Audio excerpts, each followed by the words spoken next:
Si algo hemos aprendido en Epistemas es que la salud humana puede ser estudiada desde muchos ángulos, pero aún así, cada nuevo enfoque nos sigue sorprendiendo. Y es que al final del día todo está conectado con nuestra salud. Es por eso que desde el año 2004 se ha venido hablando del concepto de una sola salud, más conocido por el inglés One Health.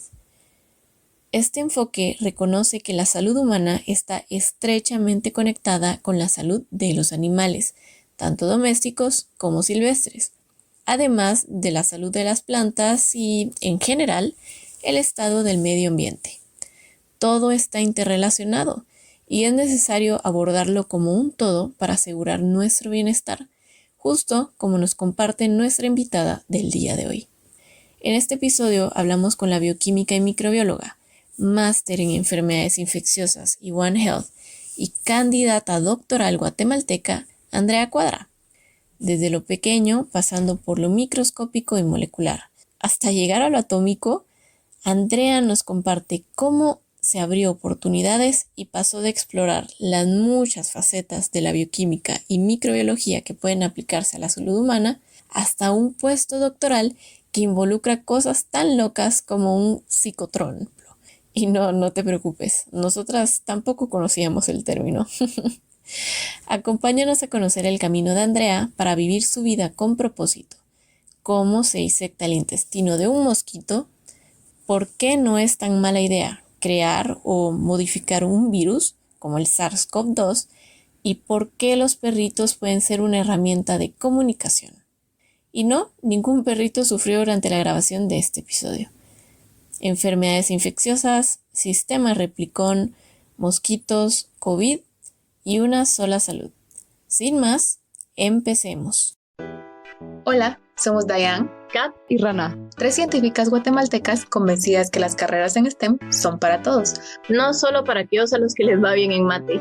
Y todos nos beneficiamos de ellas a diario y te lo vamos a demostrar. Bienvenidos a Epistemas. Buenos días, buenas tardes, buenas noches para quienes nos escuchan en esta ocasión. Estoy más que emocionada, muy feliz de presentar a nuestra invitada de este episodio. Bueno, ya vamos a saber por qué estoy tan emocionada en el episodio, pero para empezar, y como todos nuestros episodios, nos gusta hacer una pregunta, y esa pregunta es, ¿quién eres tú? ¿Quién es Andrea Cuadra? Bueno, yo venía preparada para esta pregunta, un poquito la pensé unos días antes porque las escucho y sé que es una pregunta que todo el mundo siempre se queda así como, ¿qué digo? Pero últimamente he pensado mucho en qué decir y creo que la respuesta sería, estoy tratando de vivir una vida con propósito para poder encontrar la mejor versión de mí mismo. Y cuando me refiero a con propósito, es una vida en donde me inspira a no solo pertenecer a algo, sino que es participar, a hacer más que cuidar, sino que también ayudar y ver más allá de ser solo justa, sino que también ser amable. Y cuando me refiero a esto es como dentro de mi carrera, de mis posibilidades, de lo que yo sé, poder ayudar a la gente a lo que pueda, ¿verdad? Porque nos vemos siempre rodeados con personas y tenemos que tener conscientes de que para llegar lejos tenemos que ayudarnos con otros, estar abiertos a colaborar, estar abiertos a ayudar y admitir de que no necesariamente nosotros sabemos todo, sino que también hay alguien más que pueda saber y complementarnos. Entonces, estoy tratando de vivir una vida con propósito para encontrar mi mejor versión y poder llegar a decir, pude ser la Andrea que quise ser. Me encanta cómo suena todo eso y cuando lo pienso como intentar de interiorizarlo, digo, esto no está tan fácil, ¿no? O sea, cómo encontrar tu propósito, es justo lo que decís, para que eventualmente puedas decir, llegué a ser la Andrea que quiero ser. En este momento, ¿quién quieres ser? ¿Qué Andrea quieres ser o cuál es ese propósito hoy? Pues actualmente quisiera ser una Andrea.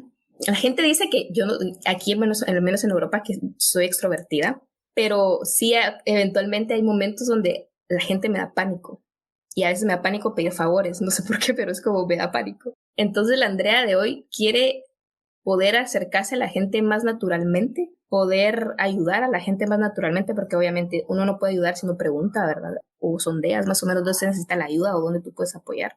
Entonces, primero es donde quisiera mejorar actualmente, poder interactuar con la gente más libremente sin que mis miedos pasados y mis perjuicios me lo eviten, porque lo primero que uno puede pensar es, a esta persona me va a juzgar porque probablemente no hice la pregunta muy directa, no la hice con más amable, no la hice más o menos como eso, pero en cuanto a profesional, o sea, ya el área profesional, pues poder aplicar la ciencia para abrir puertas a más científicos jóvenes, porque me di cuenta durante todo este tiempo que pues lamentablemente el dinero es lo que mueve el mundo y la ciencia también es muy cara, y buscar oportunidades o alguna manera de ver cómo contribuir a que la ciencia tenga más funding o más recursos o dinero para que más gente joven que está comenzando su carrera con ciencia encuentre lugares para desarrollarse y pues vea lo grandioso que puede hacer si alguien llega a algún lugar donde están trabajando en equipo y hay suficiente dinero para poder hacer cosas locas, como dirían, o cosas complicadas para descubrir cosas cool.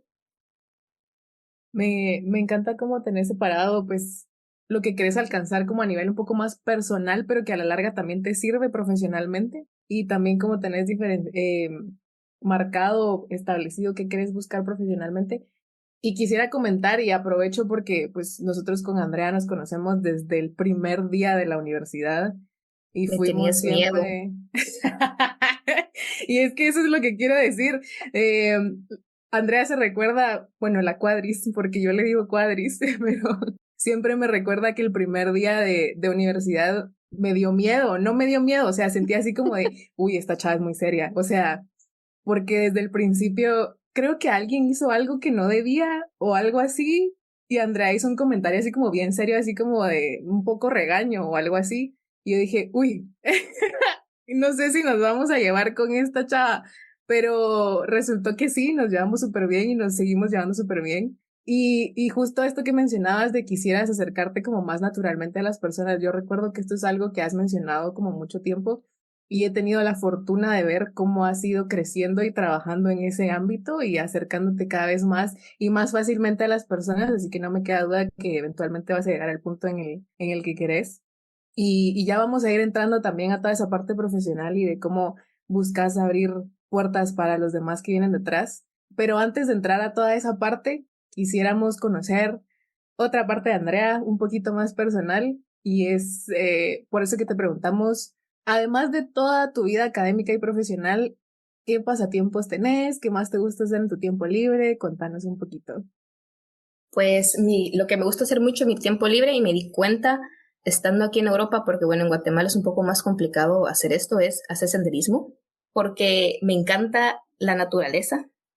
Yo soy de esas personas que toco todo. Yo me recuerdo una gira de toxicología que fuimos, yo quería tocar absolutamente todo en Zacapa y los biólogos que iban conmigo me decían, Andrea, no toques, no toques, no toques. Y yo ahí iba yo con mis manitas queriendo agarrar todo. De hecho, encontré una culebrita, estuve así de agarrarla, pero me detuvieron.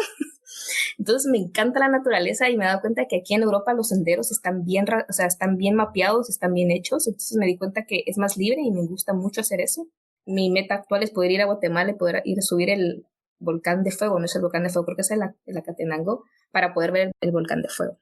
Y otro de mis pasatiempos me gustan mucho los animales, los perros especialmente. Entonces con mi perrita en Guatemala estuvimos en un curso como de un año para que ella fuera perro de terapia.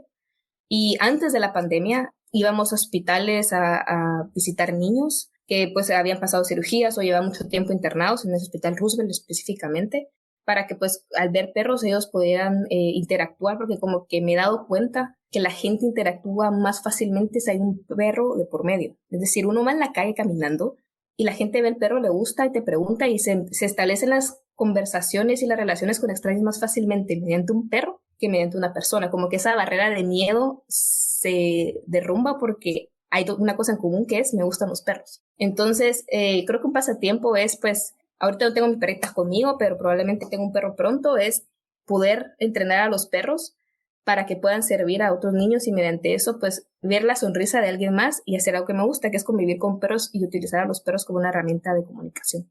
Ah, pues, y viajar, ¿va? Pero ese de viajar es un poco caro, pero sí me gusta viajar. ¡Qué bonito! No me esperaba esto de los perros. Qué buena observación, como comunicación, como herramienta. Qué interesante, la verdad. ¿Y lo ves así como algo laboral a futuro o como siempre como algo hobby? O porque haces tantas cosas también y estás en un doctorado que es algo que toma tanto tiempo y esto de entrenar perros pues toma tiempo, ¿no? ¿Cómo lo ves como en la práctica?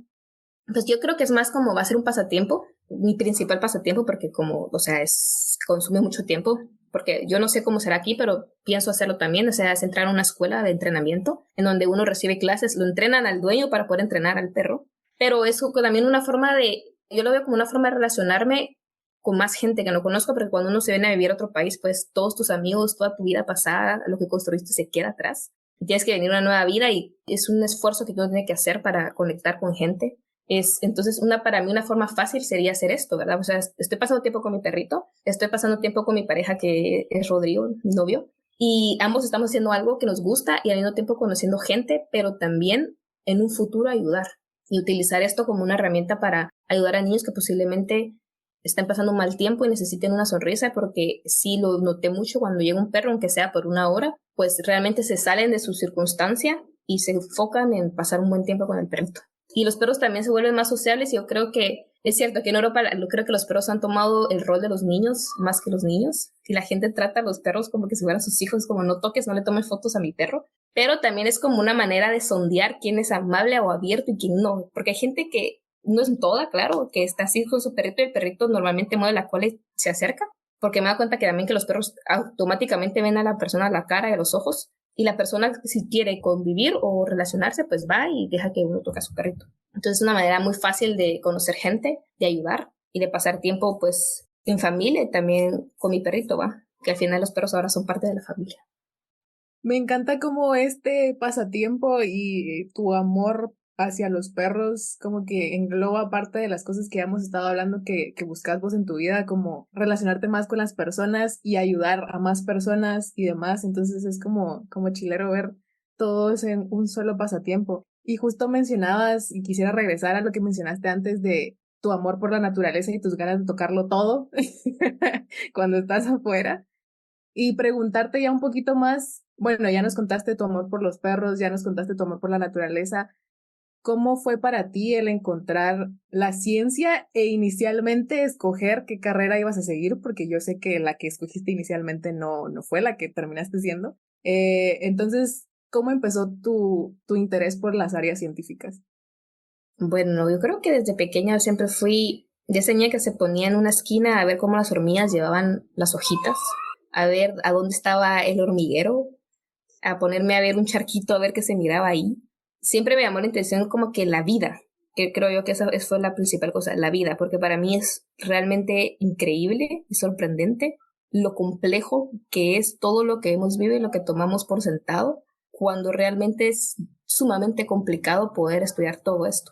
Entonces, obviamente lo principal y lo que es más normal en Guatemala, ¿verdad? Alguien que le guste la ciencia, por así decirlo, es elegir medicina, porque es como una forma de ver el cuerpo humano, cómo funciona y cómo pues se dan las cosas en un entorno normal o cuando alguien tiene una enfermedad. Y pues ingresé el primer año a estudiar medicina en la San Carlos, pero me di cuenta que primero es mucha competencia, es mucha gente la que quiere estudiar medicina.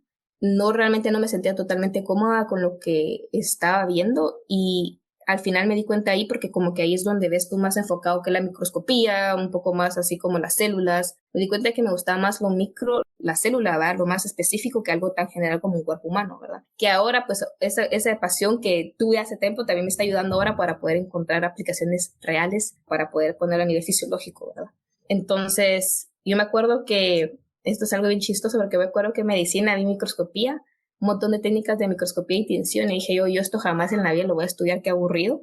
Y después me acuerdo que fui a una graduación del Valle cuando estaba en el primer año de medicina, porque una de mis tías se graduó de ahí y acaba de decir microbiología y bioquímica, y también estaba en algunas clases de bioquímica, y dije, ay no, qué pilas esta persona, qué inteligente, ¿cómo puede entender todo eso? Y resulta que en un par de meses, un mes y medio, me di cuenta que era lo que me gustaba y al final fue lo que terminé estudiando.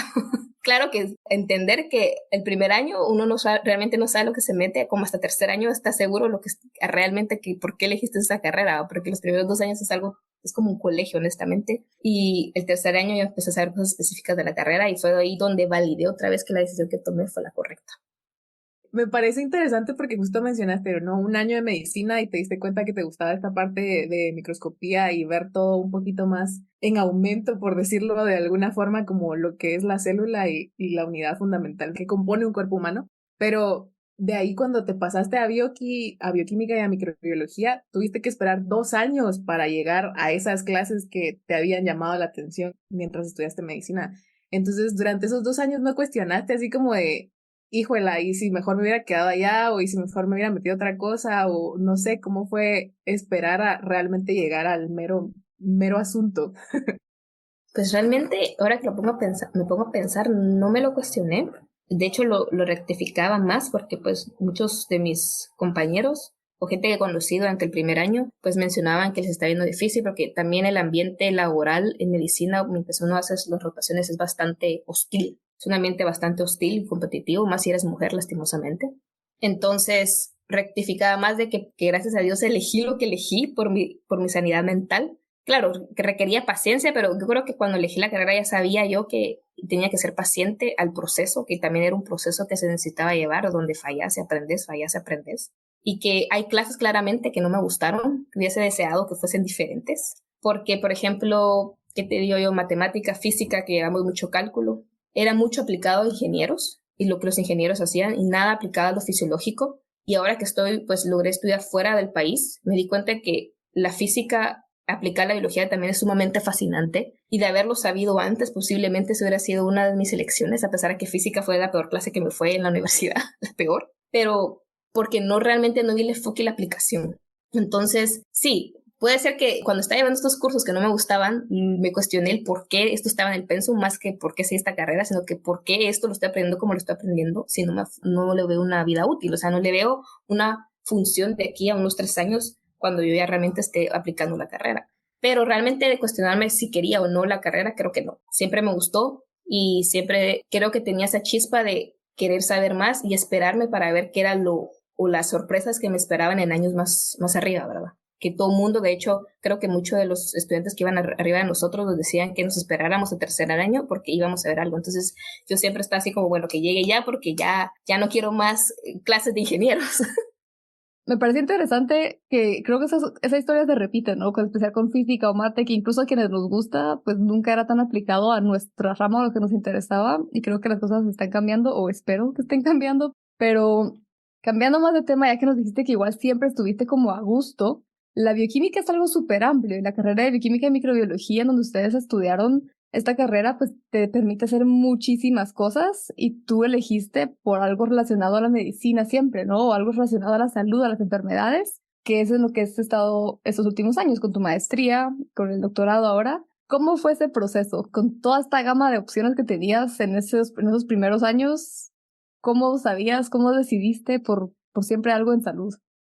Bueno, sí, creo que bioquímica es bastante amplio, pero es raro porque yo creo que también fue el caso de Dayan, pero más hacia el lado de las plantas, es que me incliné más hacia el lado de biología molecular. Aunque en la carrera no esté dicho así como biología molecular, microbiología y bioquímica, creo que fue más al área molecular que tiene una combinación de ambos. Tiene combinación de bioquímica porque tienes que entender cómo se hace la transcripción del ADN, que es química, ¿verdad? Es una estructura química que, dependiendo de su estructura, pasan diferentes cosas y también es una reacción enzimática que incluye la bioquímica, pero también es el lado microscópico de microbiología, por así decirlo, porque estudias al menos en la UVG en ese momento estudiabas la biología molecular de bacterias o ADN más que todo, ¿verdad? La verdad es que los nombres y enfoques de carreras universitarias varían muchísimo de país a país. En la ciudad de Guatemala, por mucho tiempo, la oferta existente en ciencias biológicas se limitaba a química biológica, biología pura y bioquímica. Desde algunas décadas, en una de las universidades existe la carrera de bioquímica y microbiología. Y sí, es de la cual se graduaron 2 de tus anfitrionas favoritas. Y dentro de ella es posible tomar cursos más enfocados a la biología molecular, como lo hizo Andrea. Por si todo esto te suena como a lo mismo, te damos un repasito de qué es cada una. La bioquímica es la ciencia que estudia las reacciones químicas que ocurren dentro de organismos vivos, además de estudiar las bases moleculares de los cambios que ocurren en las células. La biología molecular, por su lado, no está tan lejos de la bioquímica. En mi humilde opinión, la biología molecular podría considerarse una rama de la bioquímica, ya que esta ciencia pretende entender las bases moleculares de la actividad biológica dentro y fuera de la célula. En pocas palabras, la bioquímica estudia los ingredientes de los que está hecho un pastel, el pastel de la célula, y la biología molecular estudia cómo interaccionan estos ingredientes para formar el pastel. Finalmente, la microbiología estudia todo lo relacionado a los organismos vivos que son invisibles a simple vista. Bacterias, microhongos, virus y todas las interacciones que estos pequeños tienen con el mundo, desde los microbios en el suelo para la agricultura hasta los microbios dentro de nuestro cuerpo. Entonces yo creo que todo empezó, realmente no lo pensé cuando pasó, ¿verdad? Pero yo me acuerdo que yo me metí o solicité trabajar en el Centro de Estudios en Salud de la UVG porque nos llegó un correo de que estaban reclutando estudiantes de tercer y cuarto año, yo estaba en segundo año, y pues dije, bueno, me gustaría empezar a introducir y realmente ver la aplicación a lo que podría hacer más adelante. Entonces mandé un correo, aunque yo realmente no estaba dentro de la descripción de lo que ellos estaban buscando, pero dije, bueno, nada pierdo con intentar, porque si no mando nada siempre va a ser un no, ¿verdad? Por lo menos si me dicen no, va a ser una razón por qué no, ¿no? Entonces escribí un correo y les dije, miren, yo estoy interesada, aún tengo ciertas clases que tengo que llevar, pero me gustaría aprender con ustedes. Entonces fue el momento en donde me abrieron las puertas y dijeron, bueno, no, o sea, fue una respuesta bastante positiva de, no importa, puedes aprender con nosotros, qué bueno que empezando la carrera, pues desde el segundo año estés buscando introducirte y querer saber más, ¿verdad? Entonces así como formé parte de la división de malaria y entomología, y empecé a estudiar con mosquitos, más que todo las mutaciones que tienen estos mosquitos cuando son expuestos a insecticidas, como deltametrina o las que normalmente utilizan en Guatemala para fumigación, ¿verdad? Entonces empecé a entender qué era la PCR, cómo funcionaban los principios, cómo extraer ADN, todas las precauciones que se tienen que tomar para el ADN. Era tanto herramientas técnicas como herramientas de conocimiento que conforme yo iba viendo las clases lo entendía mejor porque lo estaba aplicando. Y al menos yo personalmente, mi proceso de aprendizaje es mejor cuando yo estoy haciendo las cosas y viendo el por qué, que cuando solo me dan teoría, como que si me estuviera metiendo en el cerebro todo y después en un examen tuviera que vomitar toda la información. Es más como que uno se le queda cuando lo hace y sabe el por qué y ve que funciona y ve resultados. Entonces, sí fue algo que estoy muy agradecida que lo hice y que esa parte llegó, porque aprendí mucho y pues porque estaba ese centro de estudios de salud en la universidad, fue como que ahí empecé a crecer profesionalmente y dar mis primeros pasos y ves cómo vino lo demás, ¿verdad? Más adelante que me enfoqué en enfermedades infecciosas, que claro, en nuestro país es importante porque tenemos muchas enfermedades transmitidas por mosquitos, así que todos los virus y parásitos posibles se transmiten por mosquito en Guatemala. Y es a lo que más dinero y recursos hay, porque sigue siendo algo que afecta el sistema de salud guatemalteco y la vida de muchos guatemaltecos que no tienen los recursos como para poder fumigar o tener casas que tengan C incorrectamente, ¿verdad? Hay muchas razones por las cuales los mosquitos nos resultan molestos, pero más que molestos, algunas especies también son portadoras de enfermedades como el dengue y la malaria.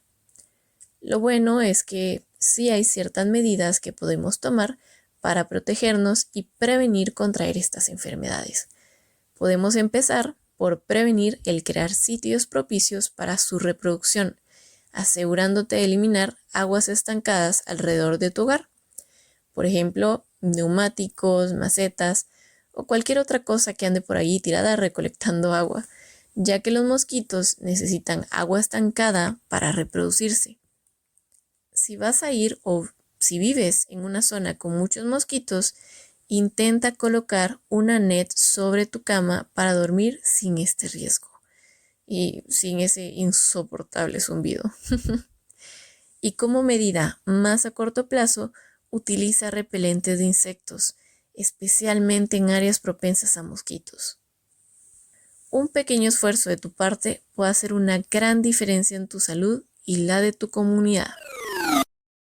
Para mí, recordarme de la cuadris de Andrea en la universidad es siempre recordarla en el laboratorio de malaria. Yo creo que toda la carrera trabajaste con mosquitos de diferentes formas y me agrada cómo incluso al final creo que trabajaste con la microbiota de mosquitos, que era así como una cosa súper loca. Cómo podés, creo que me recuerdo así a lo lejos que tenías como que desinfectar a los mosquitos, quitarles como el intestino o una cosa por el estilo. Imagínense, o sea, ¿a qué escala estamos hablando, no? Entonces, para mí, haber visto todo eso me parecía súper curioso y como decía Andrea, ¿no? O sea, la carrera nos da tantas opciones que por eso es que tienen aquí a dos personas que estudiaron al mismo tiempo, recibieron las mismas clases y están dedicándose a cosas completamente diferentes, porque a la cuadra nunca le llamó la atención, creo yo, a la parte de las plantas o de agronomía, y a mí nunca me llamó la Pero atención la amo parte los de salud. honguitos. Aquí nos une el amor a los hongos, eso es lo Que único. quede claro. Pero sí, entonces me parece como importante mencionar eso o recalcar que uno realmente puede como que escoger su camino e ir formando y creando como experiencias en esa área que te llama la atención, que para ti fue pues salud y que eventualmente, bueno, no sé si tenés otra pregunta, Rona, antes de... Sí, tengo una pregunta que estoy segura que va a quedar en la mente de todas las personas que están escuchando esto antes de pasar a lo más actual. Y es, Ajá. ¿cómo hacer la disección de un mosquito? ¿Cómo trabajas con el intestino de un mosquito? ¿Nos puedes pintar una imagen más clara, por favor? Pues también para mí fue sorprendente entender la anatomía de un mosquito. Sí, necesitas trabajar casi que a nivel microscópico, porque yo necesitaba necesitaba hembras, porque como saben, las hembras son las que se alimentan de sangre cuando van a ovoposicionar, es decir, poner huevitos. Necesitan un compuesto de la sangre para poder hacer eso. Entonces yo primero tenía que sexar las pupas, que es un estado del mosquito que parecen marcianitos, de hecho parecen como una coma con ojitos.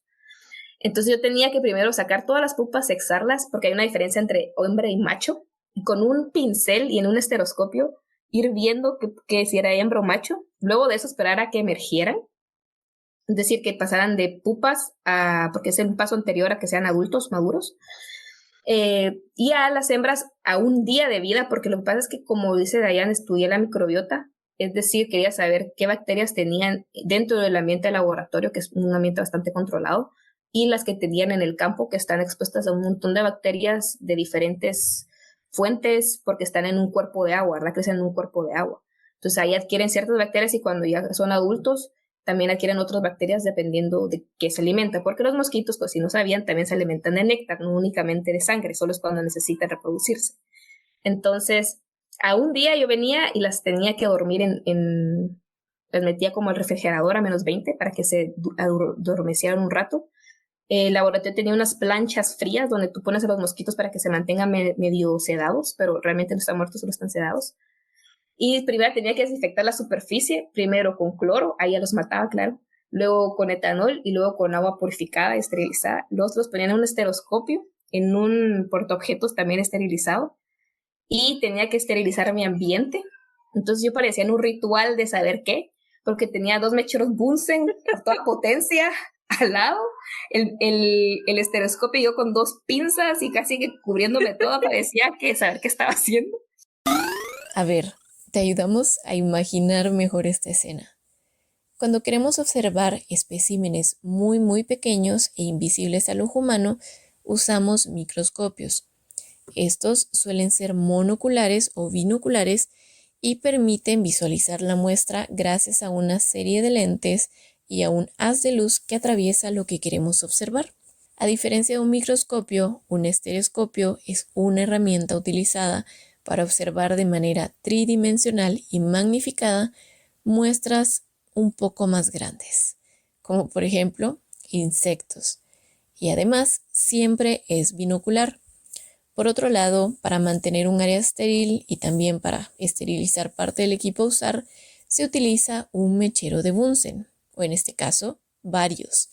Además, es el instrumento de laboratorio favorito de los piromaníacos. Este es un quemador de gas que parece una candela, aunque con una llama mucho más grande y por supuesto con una fuente directa de gas. Así que ya te puedes ir imaginando esta escena tan peculiar. Y las pinzas también eran tan delgaditas que eran como que si fueran agujas, porque tenías que jalar el intestino sin que se viniera otra parte del mosquito, porque si tú no lo jalabas íntegro, que es como de la colita, la parte de atrás, se rompía, entonces todo el contenido dentro, que era lo que me interesaba, se esparcía y se contaminaba con otras cosas. Entonces sí, también tenía que quitarle los ovarios, porque como eran hembras, los ovarios también se pueden ver cuando uno jala el intestino.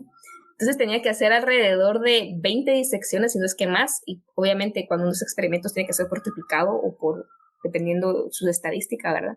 Entonces pasaba toda una tarde haciendo un ritual, se parecía a saber qué, para obtener las intestinos, y luego ya los intestinos ya hacía la extracción de ADN, ¿verdad? Increíble, ahorita cuando describiste los dos mecheros Bunsen a cada lado y vos con pinzas, me imaginé así hasta la ilustración como para... En Epistemas tenemos las ganas y la idea de hacer libros eventualmente. Ya vi la portada de este. No, yo me imaginé la música de fondo, así como un poco. Y me da risa como dijiste, así como los metes a -20 solo para sedarlos, no están muertos. Paso siguiente, cloro, etanol, pum. Para que sepan que no fue así como muerte súbita, ¿verdad? Así, por lo menos estaban dormidos, no se dieron cuenta cuando pasó. Exacto. Al menos avisó un poco el golpe, dice. Hashtag bioética. Pero dime, ¿bioética no aplica para mosquitos o sí? No aplica porque son insectos. Realmente a nivel mundial no aplica, y solo aplica cuando el animal siente dolor. Y esto lo hacen estudios, o al menos aquí han hecho estudios de, por ejemplo, infligen dolor a un animal y ven señales del cerebro para determinar si se necesita biótica para ese animal o no. En caso de insectos, pues no han hecho el esfuerzo. No sé, yo digo que sí sienten dolor, pero bueno. Eso te iba a preguntar, o sea, ¿realmente alguien se ha puesto a pensar si sienten dolor o no? Pero creo que eso lo vamos a dejar para una discusión con Kat, que dice que las arañas sí sienten también, entonces vamos a... Yo digo que sí sienten, pero la gente ha ignorado a los pobres insectos. Que conste que no estoy diciendo que las arañas son insectos, yo sé que son cosas diferentes, para que no se malentienda. Ya vi los regaños que nos van a caer más adelante. Cabal, es que dije, no me expliqué bien, pero no crean. A pesar del amplio uso de invertebrados en estudios genéticos de comportamiento y más, hay pocos lineamientos éticos sobre el mismo. Como lo mencionó Andrea, por mucho tiempo se argumentaba que no era necesario, ya que no eran organismos que pudieran percibir dolor u otras sensaciones que podrían considerarse dentro de la ética.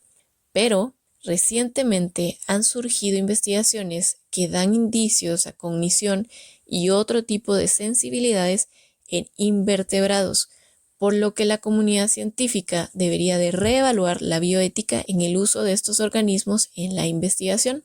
Por si te interesa más de este tema, te dejamos algunos enlaces en las notas del episodio. Pero nosotras tampoco somos expertas en esto.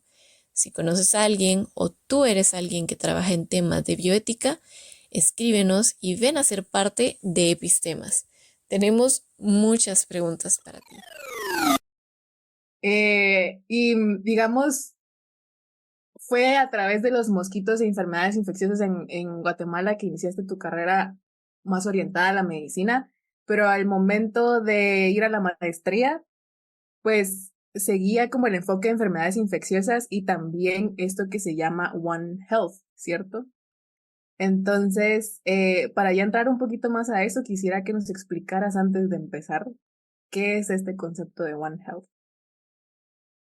Bueno, One Health es cuando ve pues las circunstancias de alguna enfermedad como un todo. Es decir, que tanto la persona que se infecta, los animales y el ambiente tienen un rol en el establecimiento y perpetuación de esa enfermedad. Entonces, por ejemplo, lo que sí es que he de remarcar que One Health se centra mucho en el humano, no mucho en los animales, y si es en el caso del animal es más porque tiene algún bien económico, es decir, es ya sea ganado o pollos, ¿verdad? Que es algo que uno consume y por salud del consumidor es que le ponen mucha atención a eso, lo cual ha sido un debate porque siento que también en este mundo lo compartimos con otros seres vivientes y nosotros somos muchos los culpables de muchas enfermedades que han surgido, ¿verdad? Porque la humanidad es culpable. Entonces, en este concepto de One Health, por ejemplo, les poner, por ejemplo, una enfermedad que podría ser la malaria, que es la que más tengo conocimiento. Se transmite por mosquitos, pero el establecimiento de esta enfermedad es si el ambiente es idóneo para que el mosquito se prolifere y se reproduzca. Entonces, aquí es donde va metido el ambiente, es decir, si está la temperatura adecuada, la humedad adecuada y las circunstancias ambientales, como por ejemplo agua limpia, para que el mosquito ponga sus huevitos crezca y pues pueda picar tanto a la gente como a otros animales. Porque diferentes especies de mosquito también tienen más tendencia hacia el hombre, o por ejemplo hay otros que tienen más tendencia hacia el ganado.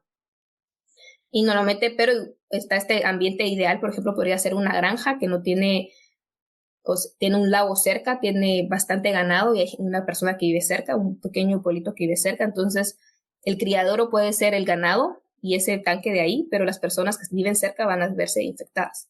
Entonces, en One Health lo que tratas de hacer es muchas personas de diferentes disciplinas, donde tienes veterinarios, tienes gente que sabe de ecología, gente que sabe de enfermedades, doctores, donde van a trabajar en conjunto para encontrar una solución factible en donde se tomen en cuenta todos estos factores y no se deje uno afuera, porque si se deja uno afuera, la intervención no es efectiva, porque estás ignorando uno de los factores principales que da la proliferación de estos mosquitos. Algo así más o menos es lo que quiere hacer One Health. En cuanto principalmente al control de enfermedades, no para eliminarlas, aunque se ha buscado la eliminación, eso también es controversia, porque ¿qué también es que se elimine una especie del planeta? Pero por lo menos mantenerlas controladas para que no haya una transmisión fuerte y activa de alguna enfermedad. Yo creo que es muy importante porque actualmente con el calentamiento global también es algo que podría decirse que es One Health, porque ciertas circunstancias ambientales, como por ejemplo el confinamiento de animales porque nosotros los humanos estamos reproduciéndonos a niveles fuera de lo normal, pienso yo, que hay una carga mundial que este mundo solo puede aguantar cierta gente y darle lo que necesita para una vida digna a cierta persona. Ya hablábamos en el episodio anterior sobre el concepto de capacidad de carga y los límites planetarios. Así que al terminar este episodio, y por si no lo has escuchado aún, te recomendamos ir a escuchar nuestro episodio número 164 con el biólogo marino Daniel Cáceres. Por lo pronto, sigamos. Entonces estamos invadiendo territorios silvestres donde supuestamente no deben haber humanos y hay una cercanía entre humanos y animales bastante estrecha que es como que lo que se necesita para que nuevas enfermedades surjan. Por ejemplo, los mercados. Hay bastantes especies de animales que no están en las condiciones correctas y por sus fluidos, es decir, heces, orinas, se empiezan a transmitir y se empieza a generar estos frascos, les dicen a veces, ideales para que los virus muten, adquieran ciertos genes que le ayudan a infectar ciertas especies y se dé la combinación ideal para que puedan infectar a más personas y salte de animales a personas. Que eso es lo que muchas veces se quiere evitar porque obviamente si es algo que se creó nuevo, nuestro cuerpo nunca estuvo expuesto y será por ejemplo lo que pasó con COVID, ¿verdad? Que se cree que fue ese salto y esa mezcla, las condiciones ideales para que el virus adquiriera los genes necesarios y se saltara hacia humanos y pues fuera la mejor combinación para que se reprodujera rápido y se empezara a transmitir de humanos a humanos. A mí me parece interesante mientras más aprendo de esto de One Health, que hasta ahora o relativamente reciente lo vemos así, ¿no? Mientras más aprendes de eso es como, sí, ¿verdad? O sea, siempre estuvo relacionado. Y algo que me pareció interesante leyendo tu perfil antes de la entrevista también fue que yo estoy familiarizada con la parte, como decías, de cambio climático, de parte de conservación de One Health y digamos esto de la zoonosis en relación a la conservación, al bienestar animal, la distancia, como esto de los mercados con el SARS-CoV-2, con la COVID, como ya bien decías tú. Y siempre lo he leído o entendido desde esa parte, ¿no? Pero tú lo trabajas desde el laboratorio, desde lo molecular, desde esta parte de las enfermedades, que tal vez es lo que más desconocemos muchas personas. Y ahorita que mencionaste la COVID, me acuerdo también que estaba leyendo entonces que trabajaste muchísimo con la COVID en los últimos años y había un término en tu LinkedIn que decía Replicon System. ¿Nos puedes contar un poquito, empezando como qué fue lo que hiciste realmente con la COVID? Y yo particularmente tengo la duda de qué es este Replicon System. Bueno, lo más curioso es que yo empecé mi maestría en One Health, Infectious Diseases, que es enfermedades infecciosas, en el 2020, mera pandemia. Al igual que Dayan, nos fuimos en media pandemia a otro país a encuarentenarnos, a traumarnos. Pero entonces yo me fui como a finales del 2020, entonces como saben el COVID entró a Guatemala, yo creo que a finales, por ahí. Entonces el país no estaba preparado para procesar tantas pruebas para diagnosticar COVID. Estaban buscando, porque claro, la gente que tiene experiencia trabajando con muestras humanas o biología molecular no es mucha en Guatemala. muestras humanas sí, pero tanto biología molecular no tanto. Entonces estaban buscando apoyo para realizar este tipo de pruebas. Y fue ahí donde la San Carlos y la VG, que para mí fue increíble, se unieron y hicieron una colaboración. Al menos para mí, yo no sé si existen más, pero a mi conocimiento es una de las pocas veces que han colaborado. No pocas, pero seguramente hay más. Entonces para mí fue como bastante entusiasta saber que ambas universidades estaban colaborando para el bien de Guatemala. Entonces en ese momento nos llamaron para poder apoyar en hacer pruebas de COVID masivas, que venían muestras de todo el departamento de Guatemala para ayudar a las estadísticas del Ministerio de Salud para monitorear el COVID. Entonces esa fue como que tuve la parte, digamos, de laboratorio clínico en cuanto a diagnóstico de COVID, con las pruebas que salieron en esos momentos. Y ya en mi maestría, pues, claro que podría decirse que se basó mucho en enfermedades infecciosas, más que todo en virales, ¿verdad? Por la razón del COVID.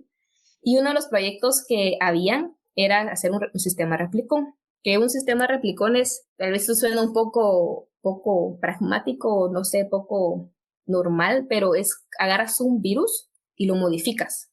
Y lo que queríamos hacer era agarrar el COVID y hacer un virón, porque no es un virus totalmente hecho, un virón, que pudiera transferirse de una célula a otra, pero era una célula específica porque iba a tener otros factores del virus que iba a permitir que generara su ciclo.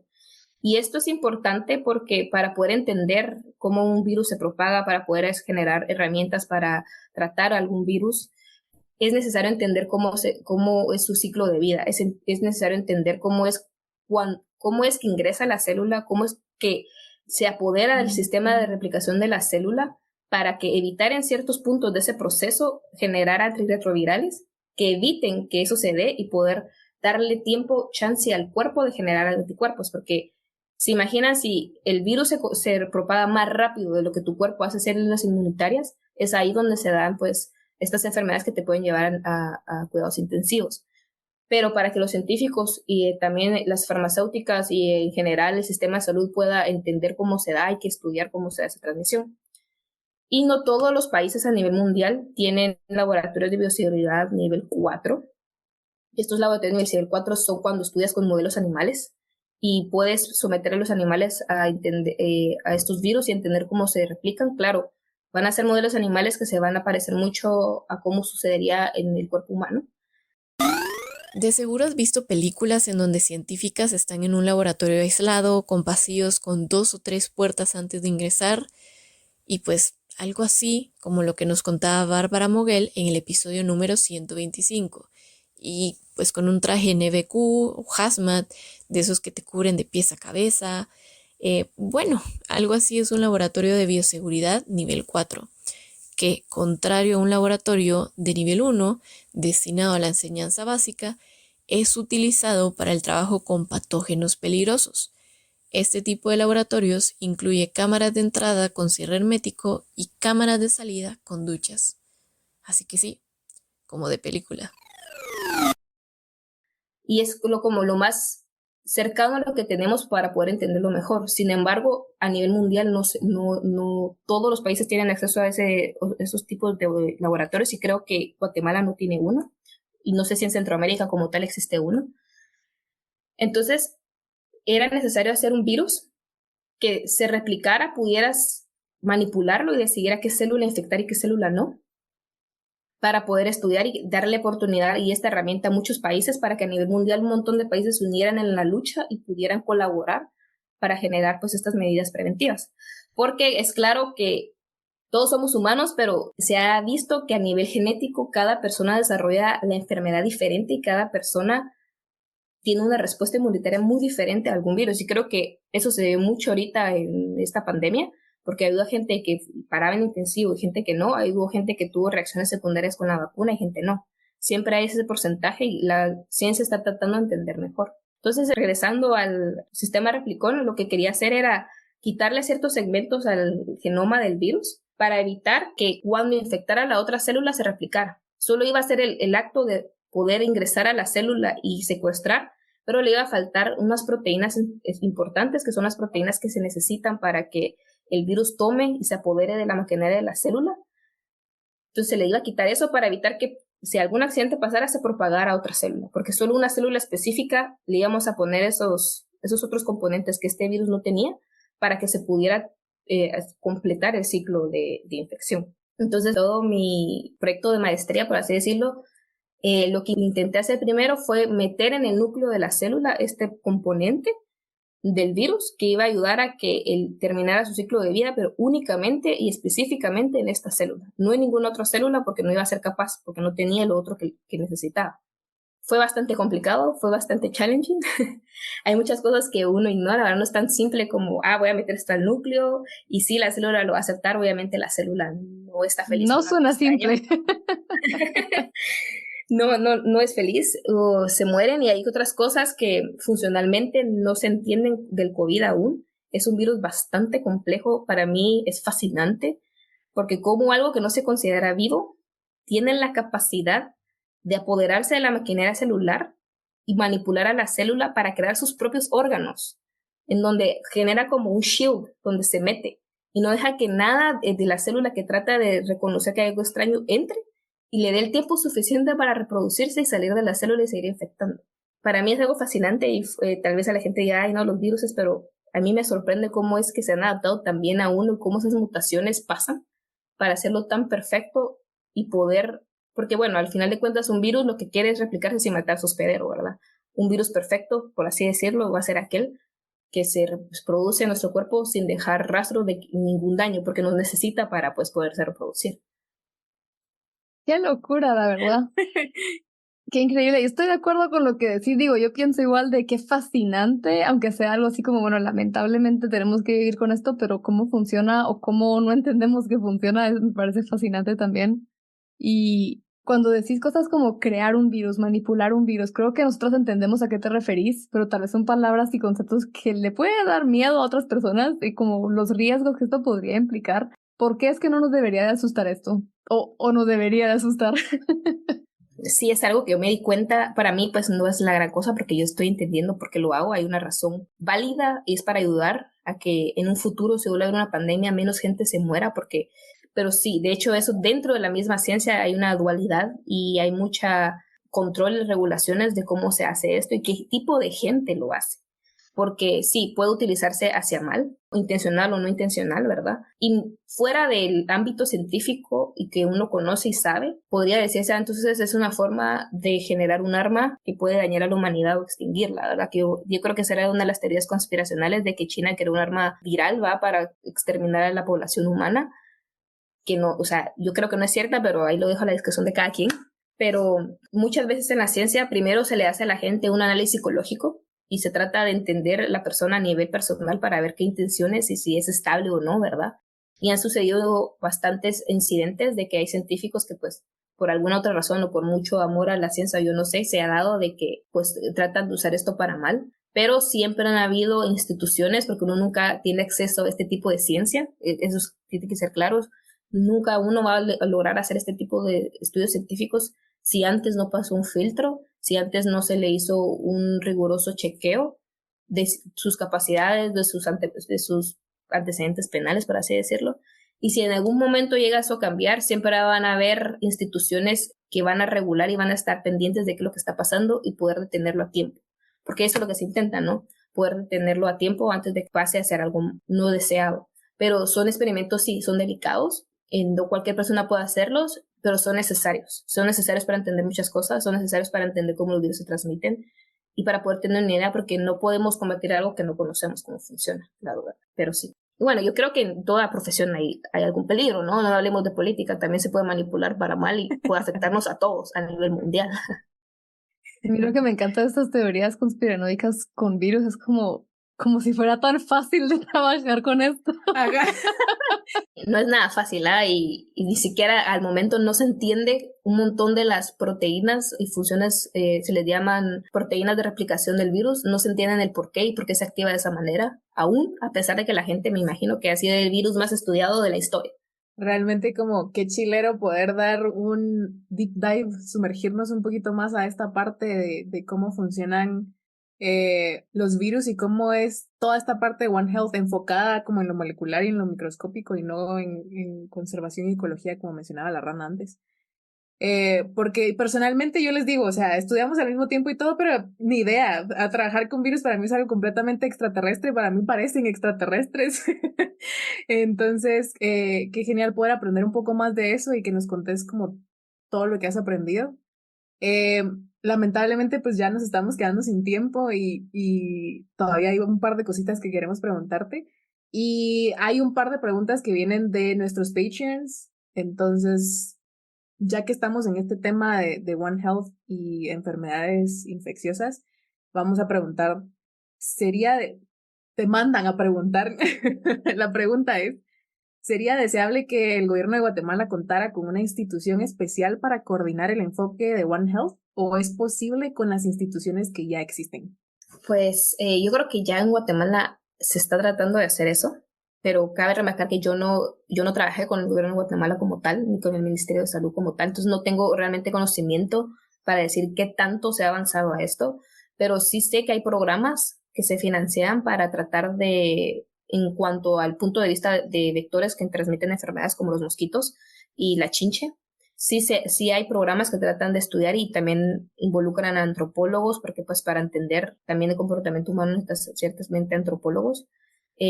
También hay entomólogos, hay muchos programas y proyectos que tienen cierto límite, ¿verdad? Porque a veces son proyectos que tienen dinero para 3 años, 4 años, que personalmente no es suficiente. Debería ser un constante patrocinio y un constante flujo de dinero para ese tipo de proyectos tan importantes.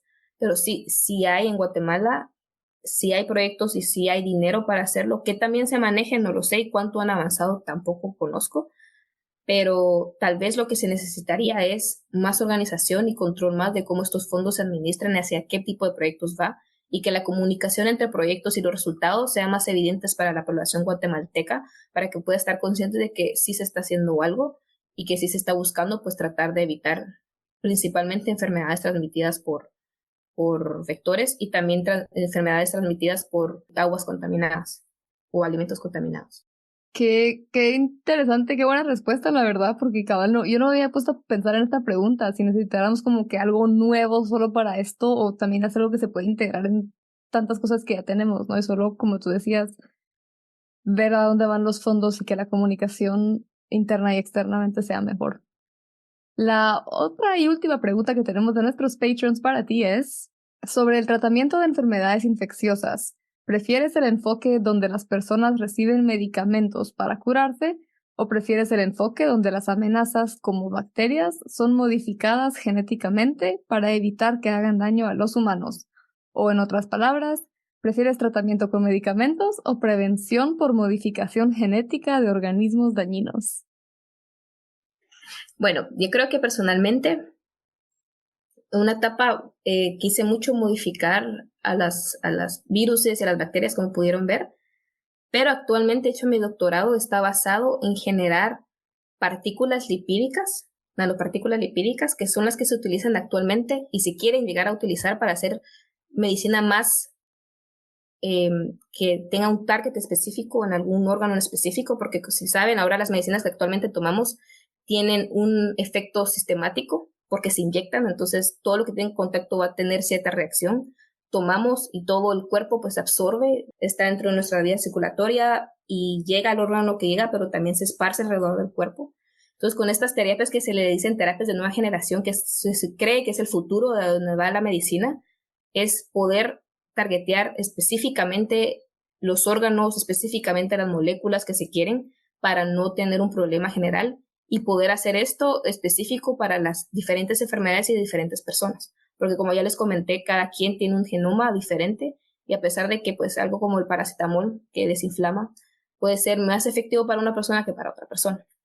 Entonces, al responder a la pregunta, yo creo que estoy más enfocada ahora actualmente en irme hacia cómo tratar estas enfermedades, herramientas sintéticas, por así decirlo, más que modificar bacterias y viruses, no porque no me guste, no porque no crea que es funcional, pero de hecho, para modificar bacterias y viruses se necesitan estas nanopartículas lipídicas para poder introducir a las células, ya sea células o bacterias, ciertos factores que necesitamos para modificarlas. Entonces realmente es como que la base para poder llegar a lo otro.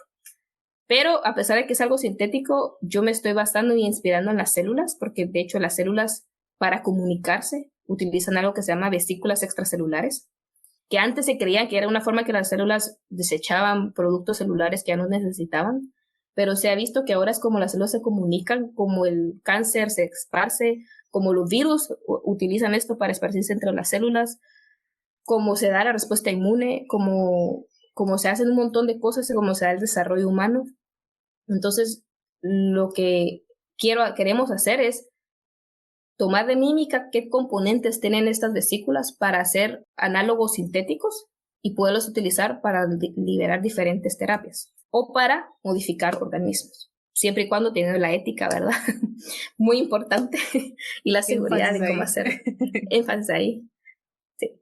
Sí, es una gran responsabilidad la que uno tiene si realmente se mete a estudios o a proyectos donde buscas alterar algo, ya sea alterar el ambiente de un organismo, alterar el ecosistema de un organismo, alterar cómo funciona un organismo. Hay una responsabilidad moral que uno tiene de saber de que sí tiene que estar justificado y tiene que haber un por qué se está haciendo.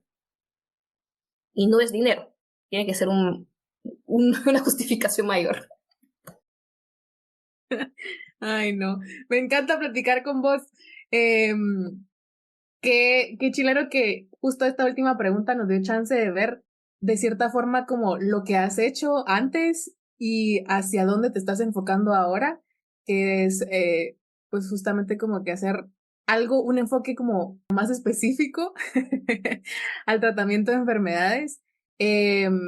Y no sé, la verdad es que nos emociona mucho poder eventualmente traerte de regreso para que nos contés todo lo que aprendiste durante el doctorado, que por cierto está empezando, ¿verdad? ¿Cuánto tiempo llevas actualmente en el doctorado?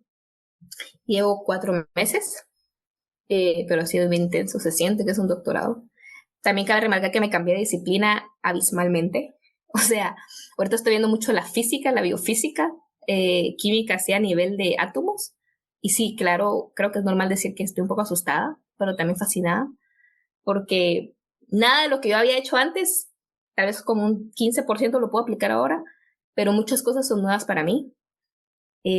Pero sí, claro, cuando más adelante descubra algo o les dé algo, pues con mucho gusto, porque también estoy haciendo una ciencia bien loca. Fui a un ciclotrón, que son los que aceleran neutrones. En vez de ser como un radiador nuclear, generas neutrones a través de protones. Es una física, ahí sí es física pura, y muchas veces era como, entiendo, es 30% de lo que me están diciendo, el otro no, pero resulta ser que lo tengo que utilizar para hacer experimentos, así que en algún futuro lo podré entender mejor y explicárselos. Pero sí, o sea, nunca en mis sueños más locos me imaginé estar haciendo experimentos en un ciclotrón con neutrones para irradiar una muestra, una partícula súper diminuta que ni siquiera en un microscopio puedes ver. O sea, yo jamás había trabajado con cosas que no se vieran en un microscopio. O sea, los intestinos de mosquito ya ya quedaron atrás. Sí, ahora me fui a nivel así súper atómico. Pero mira qué chilero, porque recuerdo, nos mencionaste al inicio que física, a pesar de las clases que fue la que peor te fue en la universidad, si le hubieran dado un enfoque más aplicado a las ciencias biológicas, te hubiera gustado más. Y ahorita mencionaste biofísica y es física aplicado a algo que has estado estudiando por tanto tiempo. Entonces, como que qué bonito ver cómo se cierra ese círculo, ¿no? Sí, nunca digan nunca, porque cuando uno dice nunca es ese que viene, de verdad. Yo, paréntesis, yo dije que nunca me iba a ir a Corea y mira, Te fuiste. o sea, Yo dije que nunca quería vivir en Alemania ni aprender alemán. Y aquí estoy. lecciones de vida, anoten. Nunca digan nunca. Bueno, Andrea, la verdad es que qué emocionante. Entonces, Epistemas tiene que seguir existiendo en algunos años porque realmente quiero hablar contigo en unos años y a conocer más que esto del psicotrón. Y pues desde ya te deseamos muchos éxitos en el doctorado, que estas emociones que nos compartiste sean siempre para más positivo y que sea una experiencia bien chilera, de la cual hablaremos más en algunos años. Pero ahora sí, lamentablemente, como decía Dayan, ya tenemos que ir cerrando esta entrevista. Y como sabes, siempre hay 2 preguntas que nos encanta hacerle a todas nuestras invitadas al final. Y la primera de ellas es, ¿qué consejo le darías a tu yo de 17 años? Bueno, creo que el primer consejo sería no le tengas miedo a salir de tu zona de confort, no solo a nivel o sea, de relaciones, sino que también a nivel de conocimiento, porque todos estamos aquí para aprender, y a pesar que lastimosamente el sistema de educación se enfoque en penalizar el hecho de que el aprendizaje, pues tener en cuenta que no es necesario ser el mejor, no es necesario siempre sobresalir, sino que es encontrar en qué es lo que te hace feliz, y más importante, una razón más allá de ser el mejor, que es ayudar a los demás. Entonces, siempre buscar salir de tu zona de confort, creo yo, pero con un objetivo de ayudar a los demás. Esa es la idea. Ay, me vas a hacer llorar. Ay, qué alegre. No, qué bonito, la verdad, escucharte, qué bonito tener la oportunidad de compartir tu historia con quienes nos escuchan en el podcast. Personalmente, vuelvo a decir, a mí me encanta tenerte acá, me encanta que al fin pueda gritar a los cuatro vientos, miren a mi amiga, escuchen a mi amiga. Y tristemente pues ya se nos acabó el tiempo y eso indica que llegamos a la última pregunta de esta entrevista, y esa pregunta es, en tu opinión, ¿qué pueden hacer quienes nos escuchan hoy para apoyar el desarrollo de la ciencia en tu país o en la región? ¿En Guatemala o en la región? Yo creo que lo primero es estar abiertos a las nuevas ideas, a cosas que uno probablemente le puede decir, ay, jamás esto me va a gustar, pues resulta ser que puede ser lo que te guste. También estar abiertos a la gente, porque yo me he dado cuenta que cuando uno trata de hacer algo solo hay un límite, hasta uno no puede llegar, pero con ayuda a los demás, más cuando uno está en sus momentos más críticos, que normalmente así pasa, cuando algo increíblemente va a pasar es porque estás en tu momento más estresante, más crítico, donde estás llevando tus límites. Yo creo que todos podríamos decir que siempre hay alguien ahí apoyándote. Entonces pienso que ¿qué es lo que podrían hacer? Estar abiertos a colaborar, estar abiertos a ayudarse, que el éxito, realmente el genuino éxito, no es único y individual, no es egoísta, es un éxito de colaborar, de buscar cómo lo que yo sé puede combinarse con lo que alguien más sabe, y aceptar que uno tiene debilidad y que no necesariamente va a saber todo y que necesita la ayuda de los demás, porque cuando se tiene este punto de vista donde yo voy a abrirme, a compartir mi conocimiento, eventualmente uno trae gente con la misma energía, y es donde cosas que realmente funcionan y cosas que pueden ayudar a los demás, porque la intención siempre va a ser ayudar a los demás, se pueden dar. Creo que eso es algo muy importante para nuestro país, que yo siento que hay mucha competitividad y que energía se gasta en tratar de entender quién es el que es mejor o no, pero siento que si realmente podemos colaborar y trabajar en equipo, podríamos lograr cosas mayores para ayudar al país en general, principalmente con las cosas de salud, como les estaba hablando, ¿verdad? De poder que estos programas sean más transparentes y que la gente realmente sepa que se está haciendo algo. Gracias, Andrea, por animarnos a vivir una vida con propósito, por recordarnos que uniendo esfuerzos podemos llegar más lejos, y también por enseñarnos que todo está conectado en una sola salud. Y gracias a ti, que nos estás escuchando, por acompañarnos en un episodio más de Epistemas, con un agradecimiento especial a nuestros Patreons. Si te gustó este episodio, déjanos unas estrellitas o un review en tu plataforma favorita. Y si tú también quieres poder participar en la elección de temas y personas invitadas en nuestros episodios, hacerles preguntas y saber que cada semana apoyas al acceso del conocimiento en STEM en América Latina, únete a nuestro Patreon. Como siempre, te dejamos el enlace en las notas del episodio. Finalmente, te recordamos que si te gusta nuestro trabajo, otra forma de apoyarnos y unirte a nuestra misión de llevar las STEM a más personas es compartiendo este episodio e interactuando con nosotras en redes sociales. Así que te esperamos por ahí. Y ahora sí, hasta la próxima.